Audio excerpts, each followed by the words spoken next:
తీసుకో నాయన, మొత్తం తీసుకో, నీకు బహుమతిగా ఇస్తున్నాను, కృతజ్ఞతగా ఇస్తున్నానంటే ఆయన ఏమన్నాడు తెలుసా?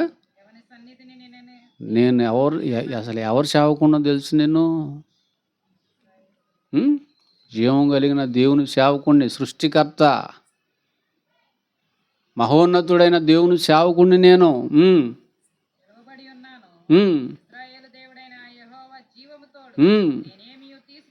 ఏమి తీసుకోను. అయ్యా ప్రార్థన చేసావుగా, కానుక తీసుకోవా? కానుక కోసం చేయలే నేను ప్రార్థన. గురువారం సుశీల్ రావాలి ఇంటికి వస్తున్నా. ఎందుకు వస్తున్నా? ఎందుకు వస్తున్నా? కానుక కోసమా?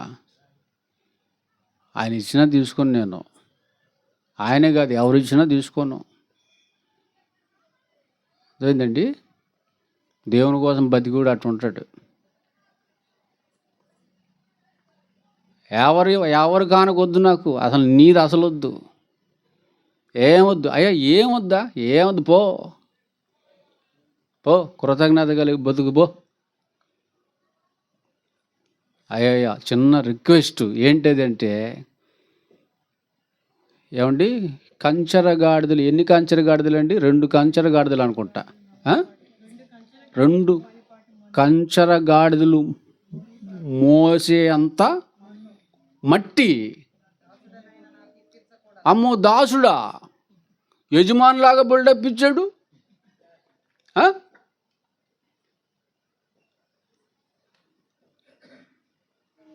ఏమండి, దైవజనుడి దగ్గరికి వచ్చినప్పుడు రథం దిగాల.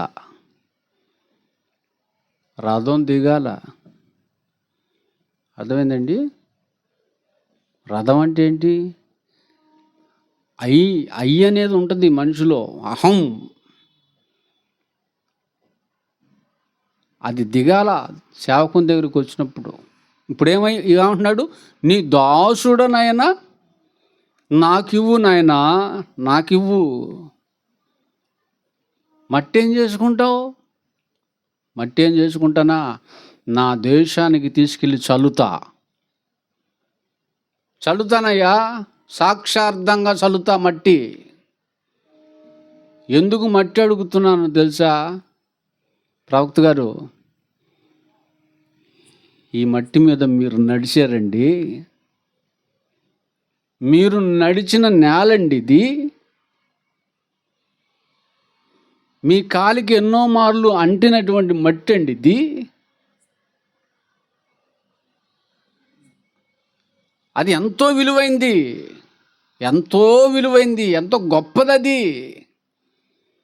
అది మా దేశానికి తీసుకెళ్ళి అక్కడ చల్లుకుంటా నేను.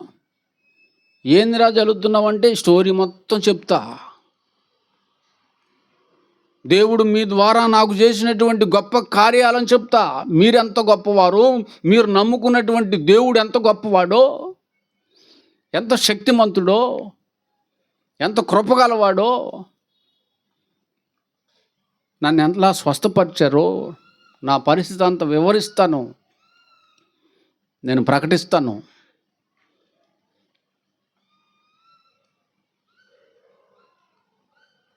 తర్వాత ఏమైందండి? ఏమైంది? దీని అంతటికి కారణం ఎవరు చెప్పండి? దీని అంతటికి కారణం ఎవరు? చిన్నది, నయమాను గారి ఇంటిలో ఉన్నటువంటి చిన్నది.